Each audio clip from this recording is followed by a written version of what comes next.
We're gonna start with the term and word Sakwaliba. All right, you see it right here. I'm gonna try and go kind of fast on these, even though I still have to read this whole thing out so you can understand what it is. All right. So we're starting with Sakwaliba, right? All right, Sakwaliba, Arabic, Romanized, Sakwaliba, singular, Arabic, is a term used in medieval Arabic sources to refer to Slavs, and that's Slavs, Slavs, and other peoples of Central, Southern, and Eastern Europe. The term originates from the Middle Greek Slavos, Slavenos, Slav, which is Hispaniola Arabic. Yeah, definitely check that out. Hispaniola Arabic. Okay, let's just check it for 2 seconds because it's almost like Latin, Moorish Latin. So of course we're gonna go to Andalusi and Andalusia. This is the Moorish country of Spain, all right, and Portugal, and this also mixes in with Leon, all right. This also mixes on with Leon and the Kingdom of Leon. Same name in two different time zones. We're gonna get to all that, but I might as well mention that. All right. And then that's also connected with Nueve Leon in South America. All right. So you see spoken many from 8th to the 15th century in Andalus, the regions of the Iberian Peninsula under the Muslim rule. All right. Afro-Asiatic, because these are the Asiatics. Yeah. So we just gonna cut back, just you know what I'm saying, just to do it. So Sakwaliba is a term in medieval Arabic sources to refer to Slavs and other peoples of Central, Southern, and Eastern Europa, because Europa is the name of an African queen, or shall I say a Mende or Moorish queen. The lands and the dominions was given to her by her father. All right. Europa. Go look it up. Right now, you gotta look deep. You gotta when you studying Europa, which is Europa, you gotta look for the Moorish terms of it, because right now they got it as a celestial body in the sky. So they're looking to her as a celestial or a god. All right. So the term originates from the Middle Greek Slavos, Sklak, Venos, Slav, in which Hispano-Arabic came to designate Slavic slaves. So now it's Slavic slaves because slaves comes from the word Slav. Okay, here's a picture and depiction. All right, these would be the AKA Arabs, Moors, Saracens, and the Slav. All right, AKA slave, and others bringing them in. All right, so this one is saying in the picture, the Rus trading slaves with the alleged Khazars trade in East Slavic camp by Sergei Ivanov, 1913. Many Sakwaliba slaves came from Europe or Europa, or Eurasia now today, but it was before Europa, because all the continents start with an A. To the Abbasid Caliphate by the Volga trade route from eastern Spain or Eastern Europe via the Khazars and the Caspian Sea. So again, here we have a picture of her, and as you can see, the moon is back here because when they were inside of the what you want to call Moorish harems, what religion would you think that they was under, and what terms and words? If this is Sakwaliba, then they were speaking Arabic, and their new religion or their religion had to become what? Islam, Islamic Hebrew form at them times. I know you see the moon back there. So this is something made up. But anyway, the goddess Zora of the Slavic religion, the fact that the Slavs were pagans, you hear? They didn't really have nothing. They took what was given to them. what was around them, legitimated them as targets for enslavement in the eyes of both Christians and Muslims. All right. Slavic and black slaves in Cordoba, allegedly. We're going to keep going. This is another depiction of a Slav circa 800, right?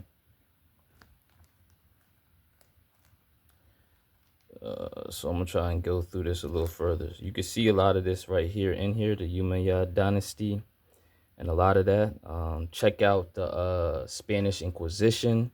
We're going to check that on another thing, on another video. Spanish Inquisition, the Reconquista, to learn a lot about what's been going on and all that.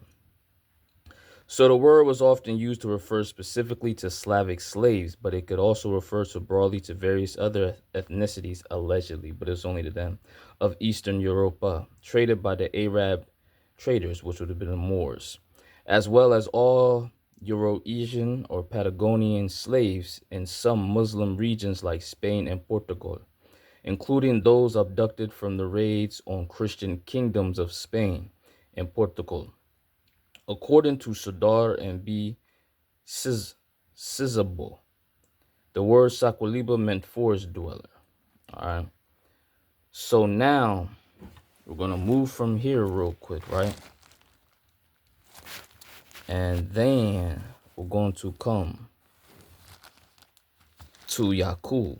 All right. You could read the full story for yourself. I'm just going to start down here. All right. Ernest Allen argues that the Yaqub myth may have been created out of whole cloth by Prophet Fard. We're just going to call him Fard or Ford. He wasn't really a prophet. If you really read on him, he was seemed like he was an asset that was sent to them. You know what I'm saying? Which is an agent. All right. Allen says the Yaqub story could convincingly or conceivably have been influenced by a real historical event during the struggle between Muslims and Christians for control of Spain. Muslim leader Abu Yusuf Yaqub al-Mansur defeated the Franks at the Battle of Alacros or Alarorcos. After the battle, 40,000 European prisoners of war were taken to Morocco. So before I go further, right? Before I go further, we have to talk about who Abu Yusuf Yaqub al-Mansur actually is. And I'm going to jump right back to this in a second. You dig? Come on, bro. So, here. Abu Yusuf Yaqub ibn Yusuf ibn Abd al-Mumin al-Mansur, Arabic, right? And this is January 1199, commonly known as Yaqub al-Mansur. So this is the man that they refer to when you hear all this Yaqub stuff, all right? The actual person with the actual tangible story behind. Not even a story. This is a testimony and all that. Not even testimony. Just check it out. It's documentary. Let's shall we say like that. It's a lot of information on him, but they just don't popularize it. This version they don't popularize. So Almohad, and check out the Almohads too. The Almohad Caliph succeeding his father Al-Mansur reigned from 1184 to 1199. His reign was distinguished by the flourishing of trade, architecture, philosophy, and the sciences, as well as victorious military campaigns in which he was successful in repelling the tide of the Reconquista in the Iberian Peninsula. So he was just like Hannibal Barca of the Carthaginians, the Punic era. So Yaqub al-Mansur, Amir al-Mumin. So this is an unfinished mosque. Reigned from 1184 to 1199. Ruler of the Almohad Caliphate. Successor Muhammad al-Nasir. He was in Marrakesh. Spouses Ahmed Allah bint Abu, Isaac Safia bint Abu, Abdallah bin Murdik. All right.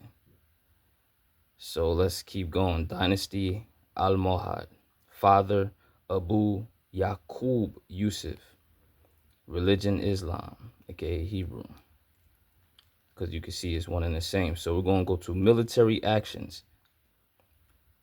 Al-Mansur's father was killed in Portugal on 29th July 1184 upon reaching Seville with his father's body on the 10th of August. I said August. He was immediately proclaimed the new caliph. Al-Mansur vowed revenge for his father's death, but fighting with the Banu Ghaniya delayed him in Africa. After inflicting a new defeat on the Banu Ghaniya, he set off for the Iberian Peninsula to avenge his father's death. His July 13, 1190 siege of Tomar, center of the Portuguese Templars, failed to capture the fortress. However, further south, he in 1191 recaptured a major fortress, Pendarine Castle, and the surrounding territory near Albufeira in the Algarve, which had been controlled by the Portuguese army of King Sancho. I'm still working on my English. Since 1182, having inflicted other defeats on the Christians and captured major cities, he returned to the Maghreb with 3,000 Christian captives. Upon Al-Mansur's return to Africa, and you could check out Ifrika with the I too. However, Christians in Iberian Peninsula resumed the offensive, capturing many of the Moorish cities, including Seville, Vera, and Bija. So I'm going to be bringing the video as well. The post is already on lmrtv.net. I'll be bringing out posts that bring you up to the information of the Ethiopian churches, the Ethiopian Christianity, how they're the oldest buildings, the oldest churches, the oldest faith on there. And none of it represents anything of a white supremacy. Okay? So let's check it out. Here, though, we're going to go back to this. Al-Mansur Yaqub, right? When Al-Mansur heard the news, he returned to the Iberian Peninsula and defeated the Christians again. This time, many were taken in chained groups of 50 each and later sold in Africa as slaves. While Al-Mansur was away in Africa, the Christians mounted the largest army of that period, over 300,000 men. Like 300 kind of, right? So that's what it sounded like. But they weren't Carthaginians. That's Hannibal Barca. He's a Mende, all right? To defeat Al-Mansur. However, immediately upon hearing this, Al-Mansur returned again to Iberia and defeated Castilian King Alfonso III. Alfonso's army in the Battle of Alarcos in July 18th, 1195. It was said that Al-Mansur's forces killed 150,000 and took money, valuables, and other goods beyond calculation. It was after this victory that he took the title Al-Mansur Billah, made victorious by God. All right. So here you see the internal policy, architectural patronage. So I wanted to read you a little bit of what was going on with them. So we're gonna jump back to the story they're talking about up here, right? So Allen says the Yaqub story could conceivably have been influenced by a real historical event during the struggle between Muslims and Christians for the control of Spain. Muslim leader Abu Yusuf Yaqub al-Mansur defeated the Franks at the Battle of Alarcos, 1195. After the battle, 40,000 European prisoners of war were taken to Morocco to labor on Yaqub's building projects. They were then set free and allowed to form a valley settlement located somewhere between Fez and Marrakesh.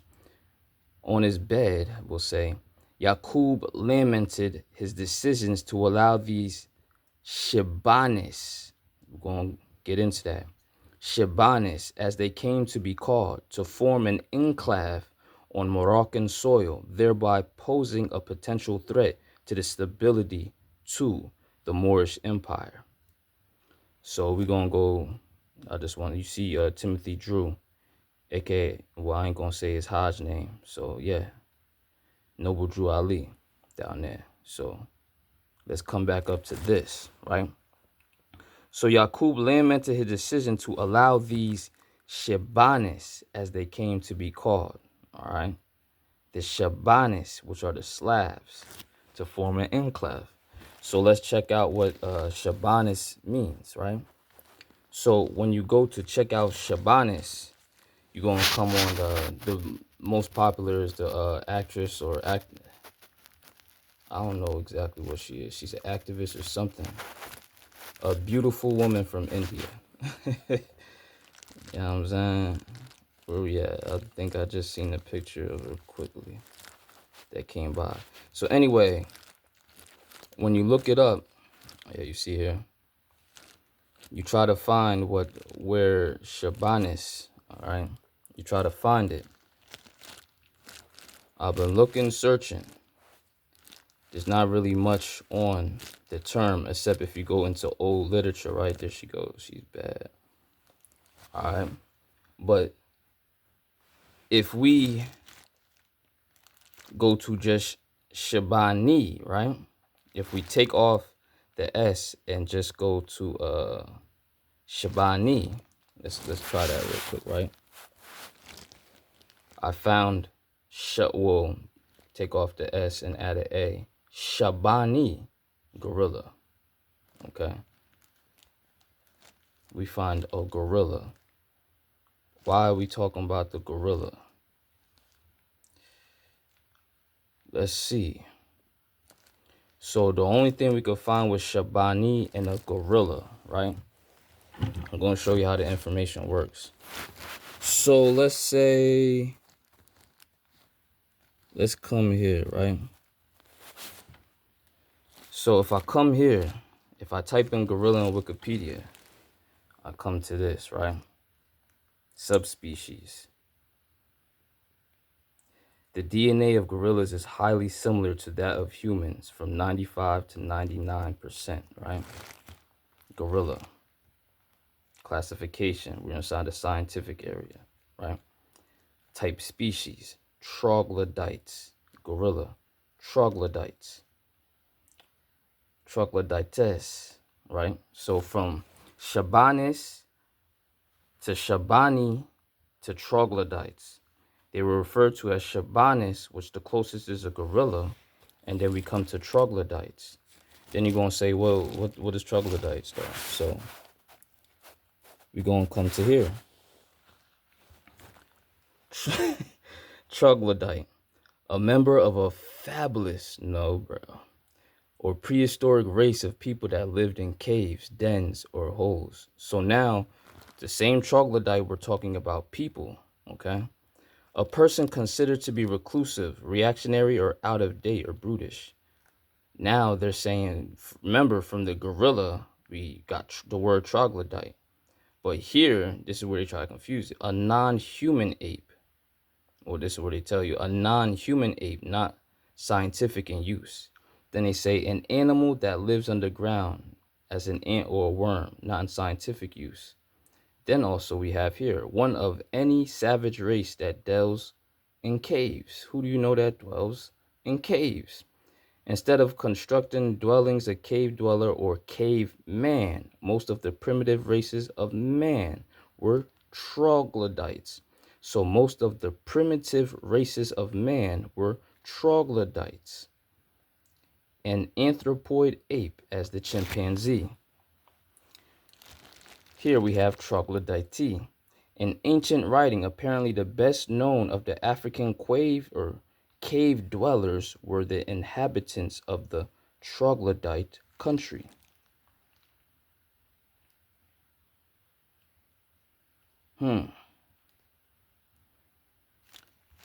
So I'm gonna let you study all this stuff, right? So let me just bring it to here, right? So once again, we come to chimpanzee, right? Chimp, right? We're gonna go to the scientific terms of the chimpanzee, right? You see him? To the chimpanzee, we have pan troglodytes. Okay, pan troglodytes. And remember, this is a name that came from Yakub. All right, and there you can check out the story of Yakub yourself. I'm just bringing you the actual real facts and the connections of the truth for you to decipher for yourself. All right, you're gonna be like, wait, what? Yeah, go check it out yourself. So also, we brought in gorilla. This was another word name for the troglodyte.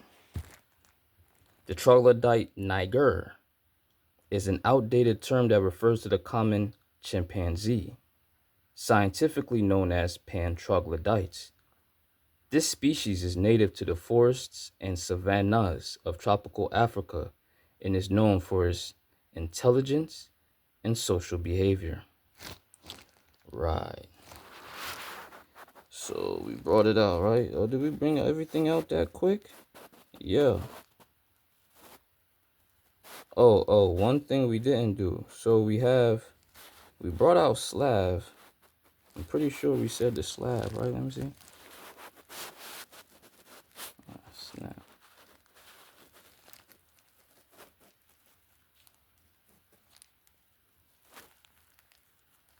Alright, so we brought everything out. And we're only at the 22 minutes. Chimpanzee, Shibane. So with this information here, I need you to decipher, and we need to bring some people up to date on the truth of reality and words and etymology and things of that nature. Alright? We're going to drop more videos. Long story short, when they talk about trickology, all one did was call you everything that they were. And everything great that you did and do is they assumed all of that. They assumed your role, your title, all the great things that you do and did because you have a past. Inside of their past is very fuzzy. Very, very fuzzy. You could check out the homie on 4432 The Drop. All right, that's the megahertz for good music. 432. They've been taking that out of music and giving you a different tone. All right. He has what's going on when they speak of the incubator babies. Go check out his information on there. All right. Over and out. Maybe the post will be made putting all the videos together for you to decipher. And this is